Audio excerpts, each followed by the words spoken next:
செங்கோட்டை முன்னாடி எத்தனை பேர்ப்பா? 550 பேர் போனா பரவாயில்லப்பா, அந்த ஓட்டை நம்ம அந்த ஊர்ல சமாளிச்சுக்கலாம், அப்படி கணக்கு போடுற விஷயம் இது அல்ல. It's going to be a fight to the finish. இன்னும் நிறைய அதிரடி காட்சிகள் அரங்கேற போகின்றன. ஏன்னா அவர் முடிவு பண்ணிட்டார் செங்கோட்டையன். செங்கோட்டையனுக்கு நான் ஏற்கனவே ஒரு பேட்டியில் சொல்லியிருப்பேன், ஆசை இருக்கலாம், ஆனால் பேராசை இருக்கக்கூடாது. ஒத்த தேர்தலை ஜெயிக்கிறதுக்கு வக்கு இல்லை, ஒவ்வொருத்தரை நீக்கிறதுக்கு மட்டும் தெரியுது இல்லை. அப்ப இது ஒரு தலைவனுடைய ஆளுமை பண்பா சார்? பாத்தீங்களா எவ்வளவு துணிச்சலாக செங்கோட்டையனை நீக்கினார். அவர் இந்த ரோல் எடுத்திருக்கிறதே ஆச்சரியமா இருக்கு. அதுக்கு ஒரு காரணம் இருக்கும் என்பதை நான் ஒப்புக்கொள்கிறேன். தனிப்பட்ட முறையில் அவர் காயப்பட்டிருக்கிறார். ஸ்ட்ரைட்டாக சஸ்பெண்டு, ஸ்ட்ரைட்டாக நிற்கணும். அதன் பிறகு நீங்கள் கட்சியில் சேரணும்னா, நான் எம்ஜிஆர் காலத்தாள், ஜெயலலிதா காலத்தில் இப்படி இருந்தேன், மன்னிப்பு எல்லாத்துக்கும் அவர் மட்டும்தான் பொறுப்புன்னு சொல்றேன். கையால் ஆகலைன்னா விட்டுட்டு போ. ஆச்சி ராயல் குலோப் ஜாமுன் பேக்ஸ், ஒன்று வாங்கினால் ஒன்று இலவசம். செங்கோட்டை முன்னாடி எத்தனை பேர்ப்பா? 550 பேர் போனா பரவாயில்லப்பா, அந்த ஓட்டை நம்ம அந்த ஊர்ல சமாளிச்சுக்கலாம், அப்படி கணக்கு போடுற விஷயம் இது அல்ல. செங்கோட்டை முன்னாடி 4 எம்எல்ஏ கூட இல்லையங்க அப்படின்ற கணக்கு இது இல்லை. இது எம்எல்ஏக்கள் சம்பந்தப்பட்ட விஷயம் அல்ல, ஒரு சாதாரண அதிமுக தொண்டனுடைய உணர்வு சம்பந்தப்பட்ட விஷயம். அதை செங்கோட்டை வெளிப்படுத்திருக்காரு. இந்த கட்சி நலனுக்காக தான் சொல்றாரு. இதை ஏத்துக்கலைன்னா செங்கோட்டை என்ன பண்ணு, திமுக போயிடுவாரா சார்? இல்ல காய் வெட்டி கட்டிட்டு காசிக்கு போயிடுவாரா சார்? அதை பத்தி நமக்கு என்ன சார் கவலை? ஒரு இயக்கம் நல்லா இருக்கணும்னு ஒருத்தர் சொன்னா நான் யாரையும் ஆதரிப்பேன். அது கம்யூனிஸ்ட் இயக்கமா இருந்தாலும் சரி, ஒரு வேற எந்த இயக்கமா இருந்தாலும், ஒரு இயக்கம் பிரிஞ்சு போன இயக்கம் ஒன்னா சேரணும்னு சொன்னா ஒரு பத்திரிகைக்காரன் என்ன செய்யணும்? இல்ல உடைஞ்சது உடைஞ்சாவே இருக்கட்டும்னு என்கரேஜ் பண்ற மனநிலையில நான் கிடையாது. இன்னும் சொல்ல போனா நான் திரும்ப ஒரு சொல்றேன், தமிழ்நாட்டு நலனுக்கு திமுகவும் அதிமுகவும் வலுவாக இருப்பது அவசியம். அது எடப்பாடி தலைவரா இருக்கட்டும், எக்ஸ் ஒய் இசட் யார் வேணாலும் இருக்கட்டும், வலுவா இருக்கணும்னு தான் நம்ம எதிர்பார்க்கிறோம். அதே நேரத்தில் அவர் சொல்றாரு 2016 அந்த ஆட்சிக்கு பிறகு நடந்த 2019, 21, 24 இப்படி தொடர்ந்து தோல்விகள் இருக்கு அப்படின்னு சொல்றாரு. ஆனால் 2019 பிறகு அதிமுக ஒரு 2021 பார்த்தோம்னா கொஞ்சம் ஒரு அளவுக்கு நல்ல இடங்களை பெற்றுதான் எதிர்கட்சியாகவும் அமர்ந்தா. அப்படியா? அந்த 21 தேர்தலுடைய நோக்கம் என்ன? நாங்கள் எப்படியாவது ஒரு 60 இடங்களை பெற்றுவிடுதான் நோக்கம். அப்படி சொல்லிட்டு பிரச்சாரத்தை ஆரம்பிச்சா இல்ல, அப்படி சொல்லிட்டு அவங்களுடைய நோக்கம் என்ன சார்? ஆட்சியை தக்க வைக்கிறது. ரிசல்ட் என்ன? ரிசல்ட் என்ன? ஆட்சியை இழந்தீங்க. ரிசல்ட் தான். ஜெயலலிதாவும் அப்படி நடந்திருக்கு. ஆமா, ஜெயலலிதா 4 சுத்தமாவே தோத்த வரலாறு உண்டு. மீண்டும் எழுந்த சக்தி அதை நிரூபிச்சார். ஆனா எடப்பாடியால நிரூபிக்க முடியலங்கிறதா இப்ப விஷயமே. இல்ல, அவருக்கான கால அவகாசம். 3 தேர்தலா எப்படி? அவர் 55 வயசா எடப்பாடிக்கு? இப்ப 2026 தெரிஞ்சிரும்ல. அப்ப எத்தனை தடவை நீங்க காத்துக்கிட்டே போவீங்க? தப்பு கணக்கு எத்தனை தடவை போடுவீங்க? 21 போடுவீங்க, 24 போடுவீங்க, 2ல எதனால தோல்வின்னு தெரிஞ்ச பிறகும் 26 போடுறீங்க. சரி, இப்ப 26க்கு ஏன் இந்த அலாமிங்? ஒரு தேர்தல் பொறுத்திருக்க கூடாதா? உங்களுடைய வார்த்தைக்கு ஏன் கூடாதுன்னு நான் சொல்றேன். விஜய் தான் ஃபேக்டர். விஜய் வந்த பிறகாவது, விஜய் இந்த கூட்டத்தை கூட்டிய பிறகாவது எடப்பாடி யோசிப்பார்னு காத்திருக்கிறார். விஜய் அவர் பெரிய த்ரெட்டா அப்படியா? அப்ப படுதோல்வியை படுத்துட்டு இவர் பாட்டுக்கு போயிடுவார் சேலத்துக்கு. கட்சி யாரு காப்பாத்துவா? தலைவனுக்கு இருக்க வேண்டிய ஒரு மனப்பான்மை, சுய விருப்பு வெறுப்பை தள்ளி வைக்கணும். ஐயோ வந்தா நம்மளை தள்ளி விட்டுருவானோ, இல்ல நமக்கு அவன் நம்மள ஒரு காலத்துல அப்படி பேசுறானே, இப்படி எல்லாம் நினைச்சால் ஒரு தலைவன் ஒரு மிகப்பெரிய இயக்கத்தை வழிநடத்த முடியாது வெற்றிகரமாக. ஆனா அந்த பயத்தின் நியாயம் இல்லாம இல்லையா? சசிகலா ஒரு காலத்துல பயந்துகிட்டே ஒரு தலைமை பொறுப்புல இருக்கிறதுக்கு பேர் அது பெருமையா சார்? அந்த கிரீடத்தை எங்க சார் வச்சுக்குவீங்க? இல்ல, அதனாலதான் அவங்களை விலக்கிட்டு இவரு அதுக்கு பேர் ஒரு தலைவன் செய்யற வேலையா சார்? அரவணைச்சுக்கிட்டு அவங்களை தங்கள் கண்ட்ரோல்ல வைக்கணும் சார். ஒரு தலைவனுக்கு அதுவும் தேவைங்கிறத ஒத்துக்கிறீங்களா இல்ல மறுக்கிறீங்களா? அரவணைக்கிறது குரல் கொடுக்கணும் பூரா ஒதுக்கிட்டே இருந்து கட்சியை நீக்கிட்டு யாரை நீக்கினீங்க? எந்த சசிகலாவை நீக்கினீங்க நீங்க? ஒரு நிமிஷம் யோசிச்சாங்க. அப்புறம் எவ்வளவு பெரிய துரோகம் சார் அது. சசிகலாவுக்கு வக்காலத்துவங்களை வரலாற்றுல பதிவு பண்ணப்பட்ட விஷயத்த விவாதிக்கிற உரிமை நமக்கு இருக்கு. சரி, அது அவருடைய ராஜதந்திரம்னு கூட சொல்லிக்க, அரசியல்ல சூழ்ச்சி தான் ஒரு குவாலிபிகேஷன் சொன்னா, அப்படியே செஞ்சுக்கிட்டே போய்கிட்டு இருந்தீங்கன்னா இயக்கத்தை எப்படி வழி நடத்துவீங்க? சரி, அப்படி குறிப்பிட்ட ஒரு சாராரை ஒதுக்குனதன் மூலமா சவுத்துல என்ன ரிசல்ட் வந்துச்சு? திருநெல்வேலியில் நம்ம என்ன கதியானோ 24ல 2000 ஓட்டு கம்மியா வாங்கியிருந்தா 4ஆம் இடம். அதிமுகவின் கோட்டை என்று சொல்லப்படுகிற திருநெல்வேலியில அதிமுக 4ஆவது இடம் போயிருக்கோம். இப்ப சொல்லுங்க, எடப்பாடியோட ராஜேந்திரனா சார் அது? அப்படி நீக்கிட்டு எப்படி அப்படியே பாதுகாப்பா போய்கிட்டு இருக்காருல்ல சார்? வேற என்ன சார் உங்களுக்கு வேணும்னு கேட்பீங்களா? அந்த திருநெல்வேலி அதிமுக தொண்டனுக்கு இருக்கிற வழியை வேறு ஒருவரும் உணர முடியாது. ஆனால் தலைமை பொறுப்புல இருக்கிற எடப்பாடி உணர்ந்தே ஆகணும். ஆனா அதனாலதான் இப்ப பிஜேபியோட கூட்டணி, நயனா நாகேந்திரனுடைய வருகை இதெல்லாம் சரி பண்ணிட்டு நம்புறாங்க அவங்க அப்படின்னு சொல்லியும் பார்க்கப்படுது இல்லையா? அப்படியா? எத்தனை நாளைக்கு தான் சார் டெஸ்ட் பண்ணிட்டே போவீங்க? இப்ப விஜய் ஒரு டெஸ்ட் பண்ணலாம், புதுசா வந்திருக்கிறார், தனியா நின்று பார்ப்போமே நமக்கு எவ்வளவுதான் இருக்குன்னு ஒரு விஷ பரீட்சையோ அல்லது அவசியமான பரீட்சையோ ஒரு எளிதாக ஆகணும். அதிமுக கிட்டத்தட்ட 30-40 ஆண்டுகள் ஆண்ட கட்சி சார் இது. இதுக்கு மேலே டெஸ்ட் பண்ணிட்டு போவீங்களா? சரி, அப்படியே உங்க தன்னம்பிக்கைக்கு ஒரு வாய்ப்பு கொடுத்தாங்க, உங்களுடைய தனித்த தன்னம்பிக்கைக்கு இன்னொரு வாய்ப்பு கொடுத்தாங்க. அது ஒற்றை தலைமை ஆன பிறகு 24 தேர்தல். 2 பேரா இருந்தனால 21 என்னால ஜெயிக்க முடியல. ஓபிஎஸ் நான் ஒரு முடிவு எடுத்தா ஓபிஎஸ் என் காலை பிடிச்சி இழுக்கிறாரு சொன்னாரு. சரி, அது ஒரு நியாயம் தானே உங்களை மாதிரி ஆளுகளை பேச்ச நம்பி. சரி, அவர் தன்னம்பிக்கையோட இருக்க விடுங்கப்பான்னு சொல்லிட்டு 21 விட்டாங்க. 24 தனித்த ஆளுமையாக இருந்தார். எல்லா முடிவுகளையும் அவரே எடுத்தார். நிஜமாகவே உட்காந்து ஹோம்ஒர்க் பண்ணார். எனக்கு தெரிஞ்ச ஒரு 4-5 மாசத்துக்கு முன்னாடி இருந்தே ஒரு தொகுதியா கூப்பிட்டு பேச ஆரம்பிச்சிருப்பா, நீ நில்லுப்பா என்னப்பா தூத்துக்குடியில ஒருத்தன் கூட வரமாட்டான், சரிப்பா வடபுள்ள ஒரு டாக்டர் இருக்காரன் அப்படிங்கப்பா, ஏதோ ஒண்ணு அந்த பொறுப்புல இருக்கிறதுக்கு தகுந்த மாதிரி கூப்பிட்டு வச்சு பேசினா நான் இல்லைங்கள. அப்ப தனித்து நீங்கள் எடுத்த முடிவும் படுதோல்வி அடைகுது. தனித்து நீங்கள் தலைவராக இருந்த போது மக்கள் உங்களை ஏற்றுக்க தயாரா இல்லைங்கிற போது ஒரு தலைவன் தன்னை சுய பரிசோதனை பண்ணணும். அதற்கான காலகட்டம் எடப்பாடிக்கு வந்துடுச்சு. 10 நாள் இல்ல, இன்னைக்கு சாயங்காலம் கூட செங்கோட்டனை கட்சி விட்டு நீக்குவாருங்கிறத நான் எதிர்பார்க்கிறேன். அப்ப இது ஒரு தலைவனுடைய ஆளுமை பண்பா சார்? பாத்தீங்களா எவ்வளவு துணிச்சலாக செங்கோட்டையை நீக்கினார். இந்த துணிச்சலை பாராட்ட. ஜெயலலிதா இந்த வேலைக்கே விட்டுருக்க மாட்டார். ஜெயலலிதா இருக்கிற போது இப்படி பேசுகிற சூழல் ஏற்படுது. சார் நான் சொல்லட்டுமா, ஆண்களை தன் கீழ் இருக்கிற அமைச்சர்களை பொதுவாக அவர் எப்படி நடத்தினார்னு விமர்சிப்பவங்க வெளிப்படையா சொல்லுவாங்க. ஆணவக்காரர், அகம்பாவம் பிடித்தவர், திமிர் பிடித்தவர்லாம் ஜெயலலிதாவுக்கு பேர் உண்டு. பத்திரிகையாளர் மத்தியில தொடங்கி எதிர்கட்சியினர் வரைக்கும் அதை பேசுவாங்க. அந்த ஜெயலலிதா 4 ரணின்னு ஒண்ணு வச்சிருந்தார். எதுக்கு சார்? ஜோசியர் சொல்லிட்டாரு கூடவே 4 பேர் மொத்தம் 5 இருக்கணும், அம்மா 5 ராசி. அப்படி இல்லை. என்ன விஸ்வநாதன், என்ன ஓபிஎஸ், வைத்திலிங்க என்ன மௌனமா இருக்கீங்க? சொல்லி தூண்டுவார். ஏதாவது ஒண்ணு கேட்பார், முடிவு அவர் எடுப்பார். வைத்திலிங்க என்ன சொல்றாரு, அத்தா என்ன சொல்றார், ஓபிஎஸ் என்ன நினைக்கிறான்னு கேட்டார் வாய் திறந்து. என்னைக்காவது எடப்பாடி இப்படி கேட்டிருக்காரா? அப்பதான் எல்லாரும் கேட்கறேன், நீங்க ஜெயலலிதாவோட பெரிய ஆளான்னு கேட்கறாங்கல்ல. எம்ஜிஆரே போய் HCS அரவணைச்சு ஏத்துக்கிற போது தன்னை தகாத வார்த்தையால் சொன்ன பிறகு காளிமுத்துவை வணங்குற இடத்தில் வைத்திருந்த ஜெயலலிதா நீங்க ஏமாத்துறோன்னு கேட்கிற கேள்வி நியாயம் இருக்கா இல்லையா? அரவணைச்சு போங்கன்னு சொல்றது ஒரு தப்பா சார்? அவர் யார் தலைவரோ அவங்களுக்கு விசுவாசமா இருப்பார். எம்ஜிஆருக்கு விசுவாசமா இருந்தார், ஜெயலலிதா விசுவாசமா இருந்தார். ஜெயலலிதா செத்து ஓபிஎஸ்க்கு 2 மாசம் விசுவாசமா இருந்தார். ஓபிஎஸ் தூக்கி போட்டுட்டு சசிகலா ஜெயிலுக்கு போற 15 நாள் 12 நாள் சசிகலா விசுவாசமா இருந்தார். அதுக்கு பிறகு 4.5 வருஷம் எடப்பாடிக்கு விசுவாசமா இருந்தார். அவருடைய ஜாதகமே யார் அதிமுக தலைவரோ அவர்களுக்கு விசுவாசமாக இருப்பார். அவர் ஒரு கலகக்காரர் அல்ல. இன்னைக்கு அவர் பேசினது கடந்த 53 வருட அவருடைய வரலாறுல ஒரு வித்தியாசமான ஒரு கதாபாத்திரம். அவர் இந்த மாதிரியான வார்த்தைகளை 10 நாள் கெடு விதிக்கிறேன், நாங்களெல்லாம் ஒன்று சேருவோம், இப்படிலாம் அவர் என்றைக்குமே பேசினது கிடையாது. அவர் ரொம்ப சாஃப்ட் ஸ்போக்கன் மேன். இன்னும் சொல்லப்போனால் ஏடிஎம்கேல இருக்கக்கூடியவர்கள் கருணாநிதியையும் அவருடைய குடும்பத்தையும் நாராசமான மொழிகளில் விமர்சனம் செய்த போது கூட தவறாகவோ ஆபாசமாகவோ விரசமாகவோ அவலமாகவோ பேசாத ஒரு தலைவர். அவர் ரொம்ப ஒரு மென்மையான தன்மை கொண்ட தலைவர். கடினமான வார்த்தைகள் ஒரு வாயிலிருந்து வராது. அதிதீவிர ஜெயலலிதா விசுவாசி அவர் இந்த ரோல் எடுத்திருக்கிறதே ஆச்சரியமா இருக்கு. அதுக்கு ஒரு காரணம் இருக்கும் என்பதை நான் ஒப்புக்கொள்கிறேன். தனிப்பட்ட முறையில் அவர் காயப்பட்டிருக்கிறார். அவருக்கு இருக்கக்கூடிய சொற்ப ஆதரவு தளமும் இன்னைக்கு கலகலக்க ஆரம்பித்திருக்கிறது. அவர் கடந்த ஆண்டு அந்த 6 பேர் அவரிடம் எடப்பாடியிடம் வலியுறுத்தினார்கள் என்ற செய்தி வந்த பொழுதே எனக்கு மனதில் பட்டது. இது செங்கோட்டையனோட நேச்சர் கிடையாது.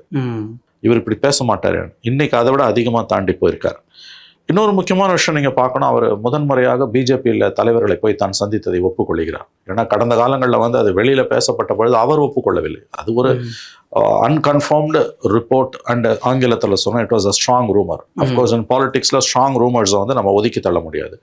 ஆனால் அதன் அடிப்படையில் நம்ம பேச முடியாது. இன்றைக்கி நம்ம பேசலாம், ஏன்னா அவரே ஒப்புக்கொண்டு விட்டார். ஆம், நான் பாஜக தலைவர்களை சந்தித்தது உண்மை. அதுக்கு மேலே ஒரு படி போகிறாரு. நானாவது தலைவர்களை பார்த்தேன், உள்ளாட்சித்துறை அமைச்சர் வேலுமணி மீன் பண்ணார், பிரதமரையே போய் பார்த்தாருன்றார். ஸோ இந்த கதையில் வேறு சில விஷயங்கள்லாம் சப்ளாட்ஸ்லாம் வெளியில் வர ஆரம்பிக்குது. ஸோ இதில் பிஜேபியோட ஹோல்டு எந்த அளவுக்கு அதிமுக உள் விவகாரங்களில் இருக்கிறது என்பது இன்னைக்கு நன்றாக தெரிந்திருக்கிறது. நிச்சயமாக இதில் அவருக்கு பிஜேபியோட பேக்கப் இருப்பதற்கு வாய்ப்பு உண்டு. அது யுனைடெட் ஏடிஎம்கே வர்றதுன்றது நல்லது. அப்படி வரலன்னா கலகக்காரர்களை எடப்பாடி வெற்றிகரமாக அடக்குவது அவருக்கு நல்லது. இதில் 2ல் ஏதாவது ஒன்று நடக்கணும். இது இப்படியே எலெக்ஷன் வரைக்கும் நீடிச்சதுன்னா கண்டிப்பாக சேதாரம் இருக்க வாய்ப்பு இருக்குது. ஏன் ரெட்டையிலிய முடகிற அளவு கூட போகலாம். அதை நம்ம கவனத்திலும் கொள்ள வேண்டும். ஒன்று நல்லா தெரியுது, இது it's going to be a fight to the finish. இன்னும் நிறையா அதிரடி காட்சிகள் அரங்கேற போகின்றன. ஏன்னா அவர் முடிவு பண்ணிட்டார் செங்கோட்டையன் 10 நாள் கெடு. ஆனால் அவர் என்ன சொல்கிறார், 10 நாள் கெடுனா 10 நாளுக்குள்ளே அந்த ப்ராசஸை ஸ்டார்ட் பண்ணிடணும், 30 நாள் 1 மாதத்தில் கூட நீங்கள் முடிங்கன்றார். அது கெடு தான். 10 நாள் நீ கெடுன்னு போது கண்டிப்பாக எடப்பாடி அதை ஏற்றுக்க மாட்டார். நான் அப்படி இல்லைன்னா அடுத்த கட்ட நடவடிக்கை கொடுத்து ஒத்த கருத்து உள்ளவங்கள பேசி முடிவு பண்ணணும். ஸோ அவர் தயாராகிட்டார். ப்ளூ பிரிண்ட் ரெடியாக இருக்குது என்ன பண்ணணும் அப்படின்னு. ஏன்னா இன்றைக்கி அவர் பேசி முடித்த உடனே ரியாக்ஷன் ஓபிஎஸ் கிட்ட என் மனதின் குரல் மன் கி பாத்ன்றார். சசிகலா உடனே ஆமான்றாங்க. அப்போ இவங்கெல்லாம் தவிச்சுக்கிட்டு இருக்காங்க, தவிக்கிறார்கள், எடப்பாடி தங்களை சேர்த்துக்கொள்ள மாட்டார்களா என்று இவர்கள் பார்க்கிறார்கள். அப்போ இது வந்து ஒரு கிளைமாக்ஸ் நோக்கி தான் போகுது. வரும் மாதங்கள் வந்து தேர்தல் நெருங்க இவங்க இன்னும் அதிகமான பிளவு வரும், உடைப்பாங்க. அதில் அந்த 5 பேர் என்ன பண்ண போறாங்கன்றதை பார்க்கணும். இன்னொரு முக்கியமான விஷயம், இது எடப்பாடி கூட இருக்கவங்கள கிட்டத்தட்ட எல்லாருமே வந்து ஒருங்கிணைப்பை விரும்புகிறார்கள், எக்ஸப்ட் எடப்பாடி. அதுதான் இதில் இருக்கக்கூடிய சுவாரஸ்யமான ஒரு அம்சம். அப்போ மற்றவர்களும் ஓப்பன் அவுட் ஆவாங்களா? இப்போ எடப்பாடி இன்னைக்கு பேசினது மற்றவர்களுக்கு பேசக்கூடிய துணிச்சலை, இவ்வளவு நாள் அமைதி காத்தவர்கள் பேசக்கூடிய ஒரு நிலைக்கு தள்ளப்படுவார்கள். அப்படி தள்ளப்பட்டாங்கன்னா எடப்பாடிக்கான நெருக்கடி முற்றும். அதிமுகவின் சட்டத்திட்டங்கள், விதிகள் இதுக்கு முன்னாடி நீங்கள் பார்த்துருக்கீங்களா? மற்ற கட்சிகள் மாதிரி கட்சி விரோத நடவடிக்கைகளில் அல்லது கட்சி ஒழுங்கீனமாக கட்சிக்கு எதிரான செயல்பாட்டில் இப்படிலாம் விளக்கம் கேட்டு நோட்டீஸ் அனுப்புகிற பழக்கம் அதிமுகவில் கிடையாது. ஸ்ட்ரைட்டாக சஸ்பெண்டு, ஸ்ட்ரைட்டாக நீக்கம் தான். அதன் பிறகு நீங்கள் கட்சியில் சேரணுன்னா நீங்கள் விளக்கத்துக்கு வந்து இப்படிலாம் இருந்தேன், அப்படிலாம் இருந்தேன், நான் எம்ஜிஆர் காலத்தாள், ஜெயலலிதா காலத்தில் வந்து இப்படி இருந்தேன், மன்னிப்பு. அதாவது அதிமுகவுடைய சட்டத்திட்டமே வேற. அது அடிப்படையில் தான் எடப்பாடி பழனிசாமி அவர்கள் இந்த நீக்கத்தை அதிரடியாக அறிவித்திருக்கிறார். இது யாரும் எதிர்பார்க்கலனாலும் இது நடக்கும் என்பது செங்கோட்டையனுக்கு தெரியும். காரணம், செங்கோட்டையனுக்கு வந்து நான் ஏற்கனவே ஒரு பேட்டியில் சொல்லியிருப்பேன், ஆசை இருக்கலாம், ஆனால் பேராசை இருக்கக்கூடாது. அதிமுக மீண்டும் ஆட்சிக்கு வரணுன்றது பேராசையா, இல்லை செங்கோட்டையனோட அந்த ஆசைகளே ரொம்ப இதாக இருக்குன்னு நினைக்கிறீங்களா? அதிமுக ஆட்சிக்கு வர வேண்டும் என்பது ஆசையும் பேராசையும் கூட இருந்தாலும் தப்பு இல்லை. ஆனால் நீங்கள் ஒரு முக்கியமான இடத்துக்கு வர வேண்டியவர், அந்த எடப்பாடி பழனிசாமி அந்த இடத்தில் இருக்க வேண்டியவர் அல்ல. நீங்களாம் அந்த இடத்துக்கு வந்திருந்தால் கட்சி எப்படி இருந்திருக்கும், இப்படியெல்லாம் சொல்லி உசுப்பேற்றுறாங்க தெரியுங்களா பாஜக. அந்த மாதிரி இப்போ நான் என்ன கேட்குறேன், நேற்று செங்கோட்டையன் சொன்ன வார்த்தை சத்தியமான வார்த்தை, நான் மறுக்க மாட்டேன். கட்சி ஒருங்கிணைய வேண்டும், ஒன்றிணைந்தால் தென் மாவட்டங்களில் ஒரு நல்ல வெற்றியை ஈட்ட முடியும்னு அவர் ஆசைப்பட்டார், அதை வெளிப்படுத்தினார். அது எல்லா தொண்டர்கள் மத்தியிலும் இருக்கிற ஒரு உணர்வு, பேச்சு தான், நான் மறுக்க மாட்டேன். இது ஏற்கனவே ஓராண்டு காலமாக இருக்கிற விஷயத்தை தான் அவர் நேற்று வெளிப்படுத்தினார். ஆனால் எங்கேயாவது ஒரு மீடியா, எல்லா சேனல் உட்பட, நான் பத்திரிகையாளன் தான், நான் வெளிப்படையாக அதை சொல்கிறேன், எல்லா சேனலும் எல்லா நிருபர்களும் எங்கேயாவது ஒரு நகர செயலாளர், ஒரு ஒன்றிய செயலாளர், ஒரு கிளைக்கழக செயலாளர் கன்னியாகுமரியிலையோ நாகப்பட்டினத்துலையோ பரமத்தி வேலூர்லையோ இல்லை திருப்பத்தூர்லையோ இல்லை கள்ளக்குறிச்சிலையோ எங்கேயாவது ஒரு அதிமுகவில் ஒரு நிர்வாகி இருப்பவர்கிட்ட மைக்கை நீட்டி செங்கோட்டையன் இப்படி சொல்லியிருக்கிறார், 10 நாள் கெடு விதித்திருக்கிறார், இந்த கெடுவுக்கு எடப்பாடி என்ன செய்ய போகிறார் அப்படின்னு ஒரு இடத்துல ரியாக்ஷன் வாங்கினாங்களா? அப்போது கேட்டிருப்பாங்க, கேட்காம இருந்திருக்க மாட்டாங்க, கேட்டிருப்பாங்க.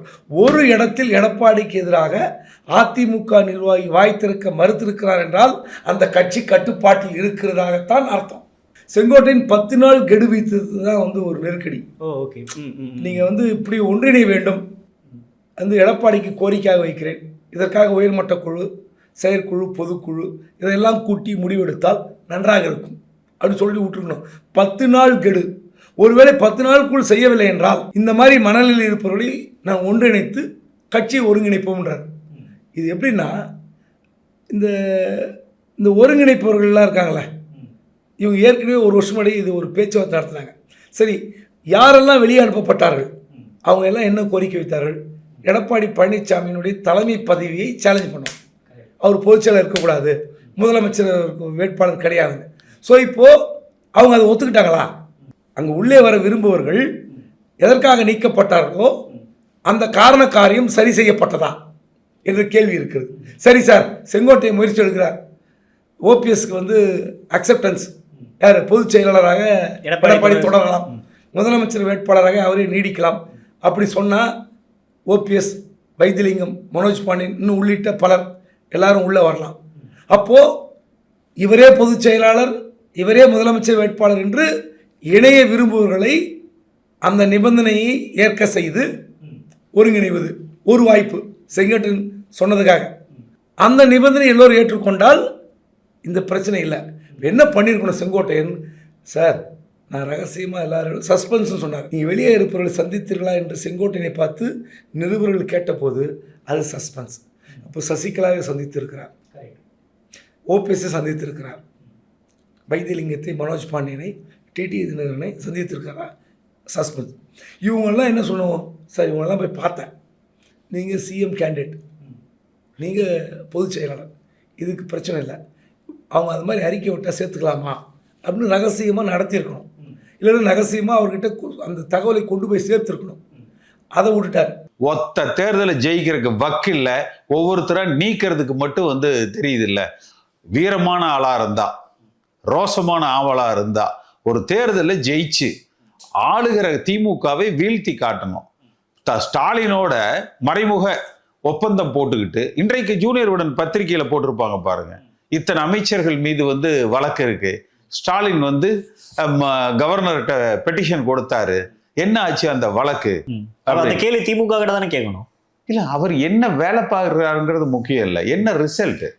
அதாவது அவருக்கு ஒரு சட்டமன்ற தேர்தல் 2026 தேர்தல் இதுக்கு முன்னாடி நடந்ததெல்லாம் என்ன? அப்ப எல்லாம் ஒன்றுபட்ட அதிமுக தானே. அந்த தேர்தலையாவது ஜெயிச்சுதான்னு கேட்கிறேன். 66 எம்எல்ஏ போதுமானதா இல்லையா? ஆளுகிற கட்சியாக அதிமுக உருவெடுத்ததா இல்ல இந்த தேர்தலில் வெற்றி பெறும் என்கிற நம்பிக்கை ஏற்படுத்தப்பட்டிருக்கா? ஒன்று ஸ்டாலினோடு ஒரு மறைமுக ஒப்பந்தம், இன்னொன்னு பாஜகவுக்கு ஒரு அடிமைத்தனம், பாஜகவோடு ஒரு சமரசம், இந்துத்துவ கொள்கைகள்ல ஒரு சமரசம், தன் பதவியை காப்பாற்றி கொண்டால் போதும். அது மாதிரி பொதுச் செயலர் பாரதிய ஜனதா கட்சி தயவுல அமர்ந்து இருக்கிற பொதுச் செயலாளர். இவ்வளவு நீதிமன்ற வழக்குகளும் தேர்தல் ஆணையமும் பாஜகவிடத்துல மண்டியிட்டு பெறப்பட்டது. இவர் தொண்டர்களா ஒரு தேர்தலை நடத்தி அதுல வென்று பொதுச் செயலாளர் ஆனாரா? இல்ல ஏதேனும் ஒரு இடைத்தேர்தல், ஒரு பொது தேர்தல்ல வெற்றி பெற்று இருக்குதா? ஒரு படி மேல இருக்கலாம்ல. நான் சொல்றது, உங்ககிட்ட 100 வாக்கு இருக்கு, எல்லாம் சேர்ந்தா குறைஞ்சது 110 வாக்குகள் ஆகலாம். அதுக்கு என்ன அத்தாரிட்டி? அட நிச்சயமா குறையாதுப்பா.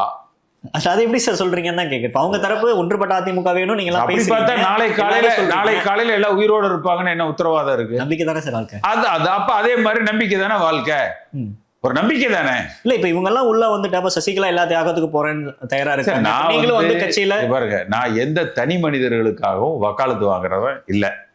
அதிமுக என்கிற கட்சி புரட்சி தலைவர் எம்ஜிஆரால் உருவாக்கப்பட்ட கட்சி, தோல்வி காணாத கட்சி. புரட்சி தலைவர் எம்ஜிஆர் இருந்தவரை குறைந்தபட்சம் ஒரு 2 தேர்தல்களில் தோல்வியை சந்தித்தாலும் கூட 2011, 14, 16 தொடர் வெற்றி பெற்ற கட்சி. எடப்பாடி பழனிசாமி பொறுப்புக்கு வந்ததற்கு பிறகு வெற்றி என்றால் என்ன என்றே தெரியாத அளவுக்கு கடும் தோல்வியை சந்தித்துக் கொண்டிருக்கிற கட்சி. அதுக்கு எல்லா பொறுப்பையும் எடப்பாடி பழனிசாமி மட்டுமே ஏற்கணும் அப்படின்றது எப்படி நம்ம சொல்ல முடியும்? அப்புறம் இவர் தானே பொதுச் செயலாளர், கட்சியில மத்தவங்களும் வேலை பார்க்கணும். பொறுப்பற்ற பொதுச் செயலாளரே இவர் தானே, இவர் தானே பொதுச் செயலாளர். ஓகே, இல்ல அதுக்கு எல்லாம் அவர் மட்டுமே காரணம்ன்றது எப்படி சார்? அவர் மட்டும்தான் காரணம். அலையன்ஸ் அரித்மெட்டிக் இருக்கு, எல்லாமே இருக்கு இல்லையா? எல்லாத்துக்கும் அவர் மட்டும்தான் பொறுப்புன்னு சொல்றேன்.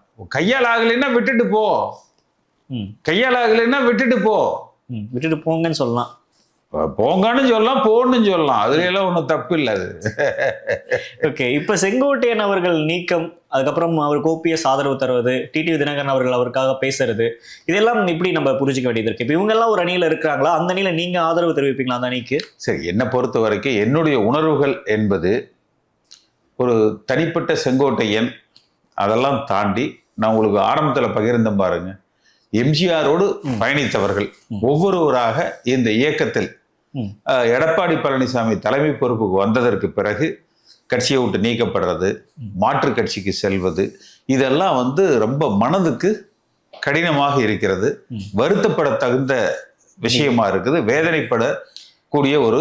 இருந்தாலும் இப்ப ஜெயலலிதா அவர்கள் உயிரோடு இருக்கிறப்பையோ இல்ல எம்ஜிஆர் அவர்கள் காலத்திலயோ இப்படியான ஒரு வெளியே பிரஸ் மீட்டை வெளியே கொடுத்து 10 நாள் உங்களுக்கு வந்து நான் கெடு விதிக்கிறேன் அப்படின்னு சொன்னதெல்லாம் அது சரியான அணுகுமுறை தானே? ஒரு சீனியர் இப்படியா ஒரு பிரஸ்ல பேசுறது? போட்டி அதிமுகன்னு ஒண்ணு ஜெயலலிதா அம்மா காலத்திலேயே உருவாக்குச்சு. இல்ல கெடு விதிச்சாங்களான்னு? ஆமா, அவங்க வேற பொதுச் செயலரே தேர்ந்தெடுத்தாங்க. வேற பொதுச் செயலரே திருநாவுக்கரசு, முத்துசாமி போன்றவர்களெல்லாம் பொதுச் செயலராக பொறுப்புகளுக்கு தேர்ந்தெடுத்தாங்க. இதெல்லாம் வந்து அரசியல், இதெல்லாம் சகஜமாப்பா. 2வது, ஜெயலலிதா அம்மா கூட ஜே என்று அணிகள், அதுல ஜே அணியில நின்று 27% ஓட்டு பெற்று அப்புறம் கட்சியை ஒன்னாக்கி இந்த கட்சிக்காக அவர் ரொம்ப கஷ்டப்பட்டு இருக்காரு. இந்த கட்சிக்காக அவர் வந்து ரொம்ப கஷ்டப்பட்டு இருக்கிறார். திடீர்னு ஒரு ரிசார்ட்ல உட்கார்ந்தோம், உடனே சம்மந்தி கிட்ட சொன்னோம், நிறைய பட்டுல இறக்கணும், பிடிச்சோம், அது மாதிரி பல மடங்கு சம்பாரிச்சோம். இல்ல இதுக்கெல்லாம் என்ன ஆதாரம் இருக்குன்னு கேட்பாங்க சார். என்ன ஆதாரம்? இதுக்கெல்லாம் நீங்க சொல்றதுல என்ன ஆதாரம் இருக்கு? நான் பட்டுல இறக்குனாங்கன்னு தானே சொன்னேன். அதான் சார் எந்த அடிப்படையில் சொல்றீங்க தெரியலையே, எனக்கும் தெரியல, நீங்க தான் சொல்லணும். இப்போ தெரிய வேண்டியவங்களுக்கு தெரியுமில்ல.